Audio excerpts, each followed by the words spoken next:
la banda sonora del café más antiguo de Zaragoza. El Café de Levante suena casi igual desde hace 120 años. Un emblema que ha sabido conservarse. Yo creo que no hay un secreto, sin duda. Pero una de las cosas que yo creo que caracterizan no solo a este, sino a cualquier tipo de negocio es algo que te caracterice diferente a los demás. En nuestro caso, pues siempre empezó mi bisabuelo con ello, con los organizados, la leche merendada, la horchata, estas cosas. Es una cosa que no nos ha abandonado en los 120 años de historia que tenemos. Manjares a los que pocos han conseguido resistirse, tampoco ellos, políticos, artistas, poetas o pintores. 2 guerras mundiales, una guerra civil y una dictadura, hasta la llegada de la electricidad. Todo ha pasado por los ojos de este café.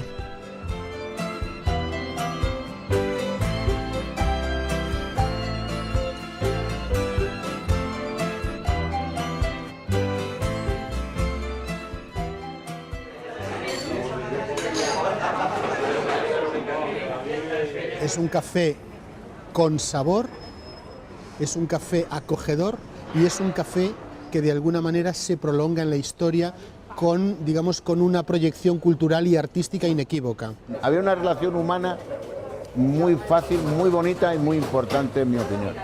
Hay una energía particular que fluye y que te hace que salgan mejores los poemas, que se concite una novela, que se cree algo, ¿no? Así ven el Café Levante quienes, al otro lado de la barra, forman parte de su historia más que centenaria. Un café ecléctico, dice su propietario, en el que caben todos. De todas las ideologías y de todos los tiempos, porque también siempre contaba mi padre que cuando estaba el café en el Paseo de Pamplona, eran los tiempos convulsos, después de la guerra civil, el local era un local de reunión de todos los extremos. O sea, estaban los rojos muy rojos y estaban los nacionales muy nacionales. El día que se produjo el 23F, estábamos aquí ya, y estaban dando, yo no tengo nunca televisión, no he querido tenerla, pero la radio sí, y daban las noticias por la radio, y en esta barra que hay aquí mismo, 2 de Fuerza Nueva, 2 del Partido Comunista, 2 de Alianza Popular, que era entonces, 2 de UCD, 2 de no sé qué, todos calladitos, todos oyendo.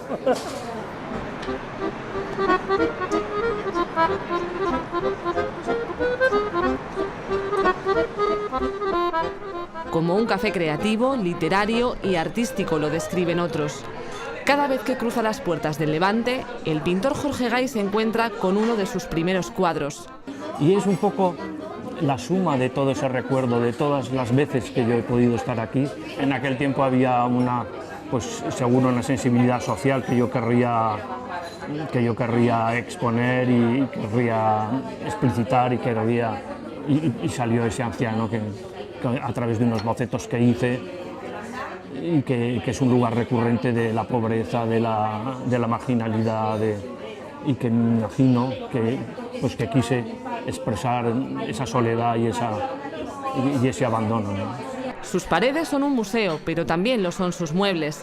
Las mesas, centenarias, guardan secretos, historias y noticias. El periódico de Aragón estaba ahí justo enfrente, en el Paseo Pamplona, entonces era, digamos, como nuestro café. Aquí veníamos con Roberto Miranda, aquí veníamos con Mariano Gistain, con muchísima gente. Y yo aquí he hecho un montón de entrevistas.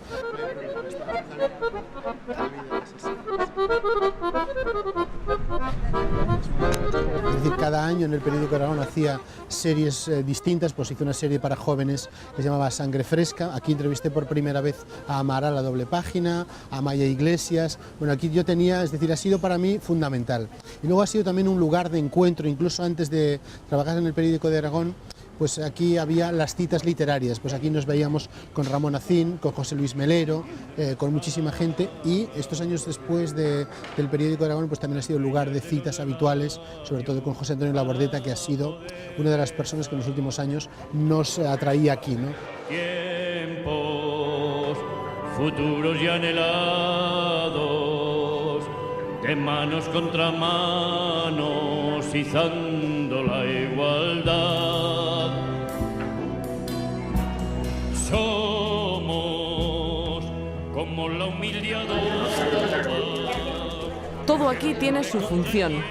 Como una flor, y entre pliegue y pliegue creció en el Levante la Asociación Española de Papiroflexia. Bueno, de los años 70, finales de los 70, 79, 80, ya nos reuníamos en esta misma esquina. Luego muchas veces nos metíamos en un bajo durante unos años y nosotros lo que hacíamos era pues, hacer el boletín de la Asociación Española de Papiroflexia, es decir, que hicimos recuperar todas las figuras de los antiguos miembros. Y ahora vamos a hacer este lado, lo vamos a llevar hasta la mitad, o sea, lo vamos a llevar hasta aquí, así.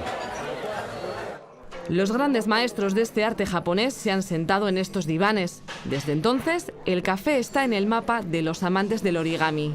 Todos vienen aquí y quieren estar en el sitio donde estuvo el gran Yoshizawa, Momotani, Eri Yoasel. Son las historias dentro del café, pero él también tiene la suya. En el café de Levante, entre palma y alegría, cantaba la salsa. Una historia que sobre todo se saborea. Todo esto viene gracias al bisabuelo, que fue el que empezó con todo. Porque además decían que tenía una libreta con más de 100 granizados naturales, libreta que se perdió, por desgracia, pero que bueno, parte de la fórmula de la leche merengada, que es tan curiosa, y porque ninguna de las que hay por ahí es igual, pues todo eso viene de él. Entonces así que tenemos aquí una cosita que si los espectadores pudieran olerlo, que es increíble. Y estas son parte de las esencias que el bisabuelo utilizaba para hacer todas esas mezclas. Pues la gastronomía del Café Levante siempre ha sido puntera en sus refrescos, ha sido puntera en sus horchatas, en sus tortillas, en sus tapas. En verano siempre la horchata, para mí es, aunque hay muchas cosas y todas son exquisitas y procuran que todo esté muy bien y bien servido y bien atendido. Recetas secretas de granizados, horchatas, leche merengada o torrijas. Lo que les diferencia y lo que dicen ha sido clave de su éxito desde que naciera junto a la Puerta del Carmen.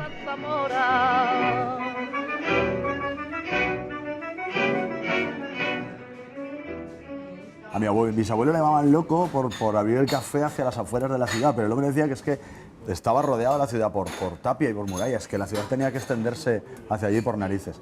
Una locura de 120 años. Lo llamaron el Levante porque allí, junto a la puerta de una Zaragoza amurallada, comenzaba la carretera hacia la costa levantina. Un café modernista de estilo parisino, al menos de puertas hacia afuera. Pero trabajaban con medios pues, muy rudimentarios. Tienen una cafetera grande para hacer café de puchero y unos termos. En unas cocinas grandes tenían un termo con 2 niveles, era baño María. Y mi abuelo fue pionero en poner alguna fotografía y por ahí luz eléctrica con un farol en la fachada del café, con un transformador que estabilizara la corriente, porque si no aquello tenía picos y fundía las bombillas. Pero dentro del establecimiento no, se alumbraban con gas. Es el trasiego diario de la Plaza del Carmen, pero no siempre fue así. Las obras para aislarla en 1926 y convertirla en lo que es hoy supusieron el primer cierre y traslado del Café de Levante. Reabrió aquí. Un edificio de altos techos ubicado en el número 9 del Paseo de Pamplona acogió a los viejos y los nuevos clientes del Café de Levante, entre ellos a muchos estudiantes, futuros médicos que se formaban en lo que hoy es el Paraninfo.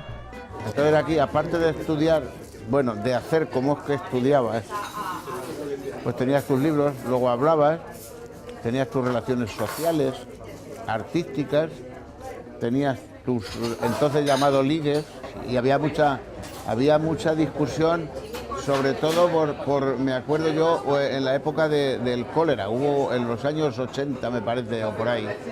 Y entonces aquí se discutía mucho de cómo, de por qué, de qué manera, de tal, comparando con la época de los sitios. Fue su ubicación más longeva, 50 años entre cafés, hasta que el 7 de noviembre de 1976 echó el cierre.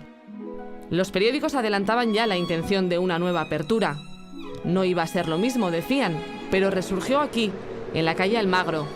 3 ubicaciones distintas, pero siempre mirando a su origen, para conservar y sentir ese sabor de café ilustrado, de punto de encuentro, con más de un siglo de historia.